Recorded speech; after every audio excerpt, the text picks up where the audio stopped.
nag-file kami ng formal na petisyon sa DAR na ipawalang bisa ang consolidated order na in-issue ng DAR noong December 29, 2024. Ito ay sa kaso ng Hacienda Rojas kung saan nagkaroon ng desisyon ng DAR na i-approve ang compromise agreement ng mga ROAs at ng mga ARBs na Agrarian Reform Beneficiaries at tinati ang lupa sa dalawa. Sa 1,322 para sa Hacienda Rojas at 1,322 naman para sa mga ARBs. Okay, ito ay tinututulan ng mga ARBs. Itong Hacienda Rojas, saan po ito matatagpuan? Sa Nasugbu, Batangas. So, total gaano po kalaki? Ito ay mahigit 2,000 hektarya lupain na pinaloob sa Agrarian Reform Program kung saan may collective certificate of land ownership award ang mga tao. Kailan po yung award na ito ay 1998. Maraming kaso ang naging bunga nito. Ang pinakahuling desisyon ng Korte Suprema ay 2008 kung saan ipinalik ang kaso sa DAR para ayusin yung proseso ng coverage. Gaano karami po yung possible na beneficiary? Yung legit po? Mahigit 1,000 ang mga beneficiaries nito. Pero yung apektado sa kasunduan ay mahigit 40. So, 1998. Bakit po tumagal ng ganito ka dekada? So, dahil sabi ng Korte Suprema ay mali ang proseso ng coverage ng lupa ng Hacienda Rojas. Kaya ibinalik ng Korte Suprema ang kaso sa DAR para ayusin yung coverage. Ngayon, ang dalawang organisasyon, ang Kamahari at ang Damba, sa pamamagitan ng kanilang mga leaders at tulong ng kanilang abogado, ay nag-withdraw o ini-atras lahat ng mga kasong ito. At nagkaroon daw sila ng agreement sa Hacienda Rojas na hatiin na lang ang lupa. So ibig sabihin, paglilinaw attorney, nahati din po ang iba't ibang grupo itong mga taong ito, hating-hati.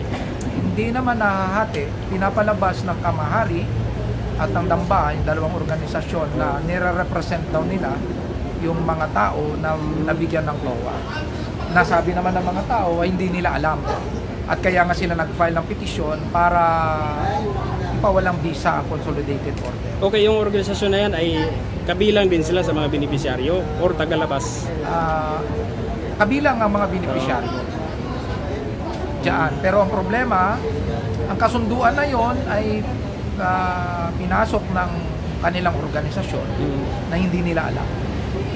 Ano po ang pakikipag-ugnayan ninyo sa pamunuan o may-ari ng hacienda? Wala. Yung dati nilang abogado at ang kanilang organisasyon na Damba at Kamahari, yun yung nakipagkasundo sa landowner, yung Rojas and Company. Ano po ito? Nahati na sa mga anak or nabili or napurdoy na lugi? May klowa ito, maraming klowa ito na nakapangalan yung mga magsasaka at mga farm workers bilang beneficiary. So may klowa na pala, Certificate of Land Ownership Award, which is 1998? 1998 na issue, pero nag-apila kasi yung Hacienda Rojas. Okay. Kaya noong 2008 sabi ng Korte Suprema, ibalik ang kaso sa DAR para ayusin ang proseso ng coverage. Before binalik ang kaso sa DAR, saan na po yung kaso na yan? Supreme Court. Bakit binalik sa inyong pananaw? Kasi mali nga daw ang proseso ng coverage na ginawa ng DAR. Kasi ang nabigyan daw ng notice of coverage ay hindi naman authorized person to receive the notice. At sinasabi ng Korte Suprema na ulitin ang proseso ng pagbigay ng notice of coverage at tingnan kasi nagpapa-exempt ang Rojas. Gusto niyang i-exempt ang lupa sa coverage.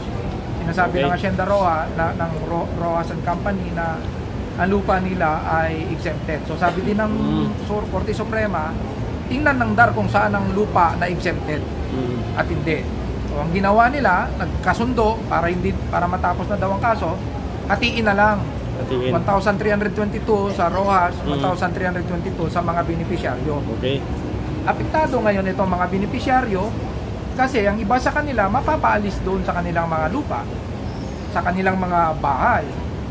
Kaya gusto nilang wag i-implement ang order. So yung kalahati na yon, hindi po sila papayag na paghati-hatian na lang ng lahat. Kasi madi-display sila, maaalis sila. Okay. So ilan lang po, pag hinati po ito, ilan lang po ang mabibiyayaan ng lupa?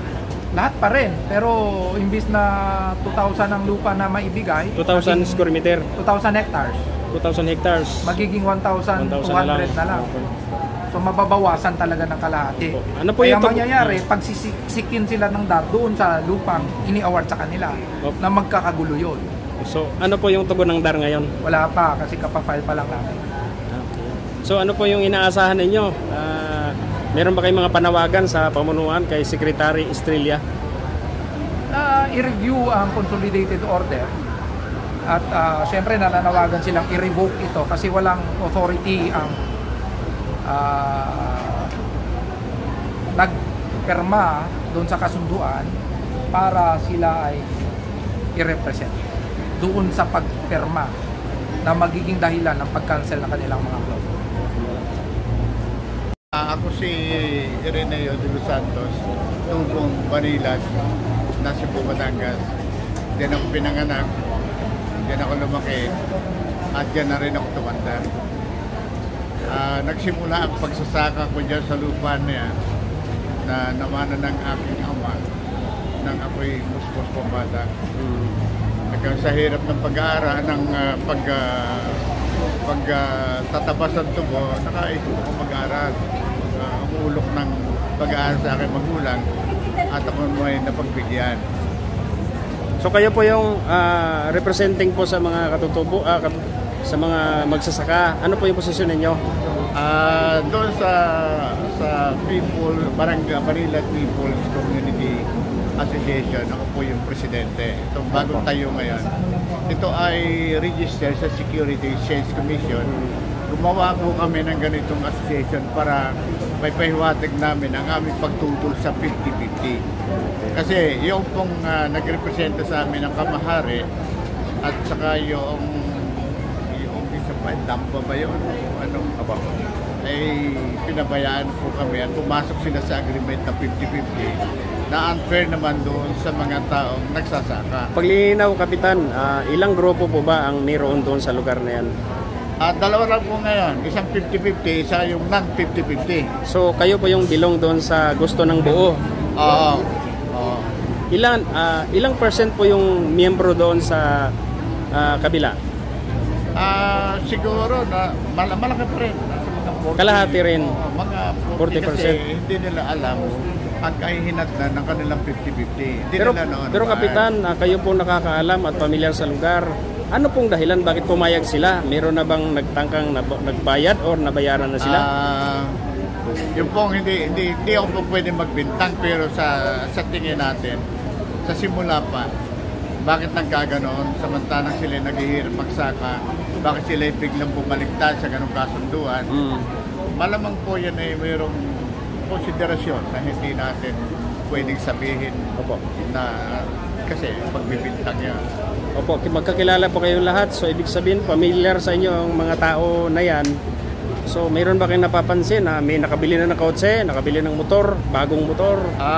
Hindi naman sa gano'n. Ang mga dati na existing yung mga sasakyan nila. At sa totoo, dyan sa Manila, kilala ang aming pamilya.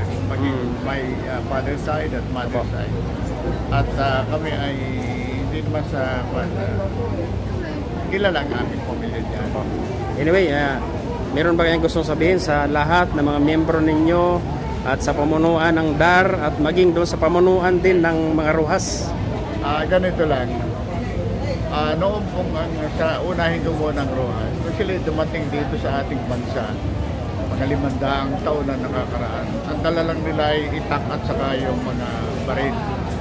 Ang lupang ito ay pag-aari ng aming ninuno. At ang ating mga ninuno ay naitaboy nila dahan-dahan papunta sa bundok hanggang sa sila ay nawala. Ang mga natira dyan ay mga ninuno natin na inumpisa na nila magsaka. And then yun po ang ginamit at ang ginawa nila, tinuro yung lupang gusto nilang lagyan ng titulo at ito nangyari. dumaan po ang mga ilang gera ang nagdaang yan. American and Spanish War and then Japanese. Nagkahiwa-hiwala yung ating mga ninuno. At ngayon, tayo bumabalik sa ating mga sinasaka at mga lupang dapat natin sakahin. Isa po dyan, nabigyan ng award ng Rojas ang aking ama.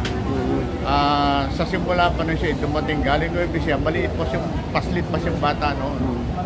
Nakikita ko at nasasabi ng aking ina, ang aking ama ay minsan nakakatulog na sa tatanim ng tubo sa lupa. Doon na rin nagigising. Ang aking ama ay isang ulirang magsasaka. Hindi na siya nakapag-aaral dahil sa pagsasaka ng lupang yan. At yan din siya namatay, maging ang aking ina. Kaya ang sabi niya sa akin, bago siya namatay, anak, yung lupang pinagkatibala siya, huwag kong pag-iwahiwalayin. Kaya hindi po kami nagbenta ng lupa na yung nakuha namin sa aming magulang. Bagpos, aming pinagyaman ang iniwan sa amin ng aming magulang. Ngayon, sa akin pong mga kasama sa Banilad, ating pong linawing mabuti ang sinasabi ng 50-50. Kung ito ba'y makakabuti o hindi.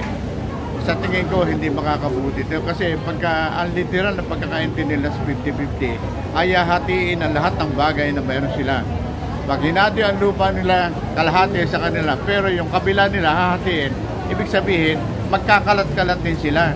Si Rojas hindi gano'n ang gagawin. Kukunin niyang kalahati kay Soda kung mapunta ka sa iba o mapunta rin. Basta ito akin. Yun ang mangyayari doon. So, yun lang ang pakiusap. Ang naman, kay Secretary Estrella naman, sasabi ko, dahil walang batas ang ating tinatayon dyan. Yung 6657, yung agrarian, yung Comprehensive Agrarian Reform Law, at saka yung isang pinirmahan ni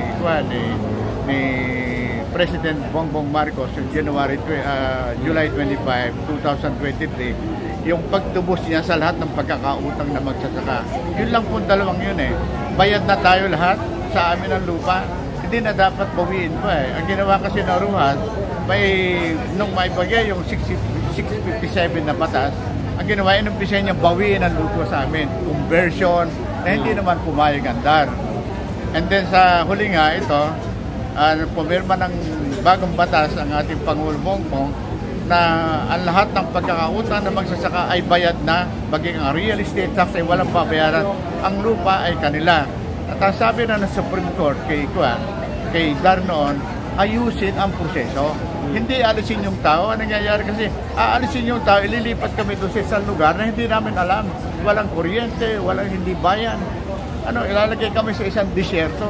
Hindi mapapayag ang tao ng pinagyaman mo ng lupa ng mahabang panahon, pagkatapos paalisin ka. Mukha yata hindi tama. Mahal na Pangulo, mag-ayusin itong problema ng ating mga kababayan. Ang lupa ay para sa magsasaka, ayun sa iyong mga pangako, sa iyong mga sa iyong zonal na pagtalumpati. Aayusin mo ang problema ng magsasaka at hindi ka titigil hanggang sa hindi natatapos ang iyong term na hindi napupunta sa magsasaka ang kanilang lupa. Inaasahan namin, mahal na Pangulo, tutuparin mo yan. Salamat po.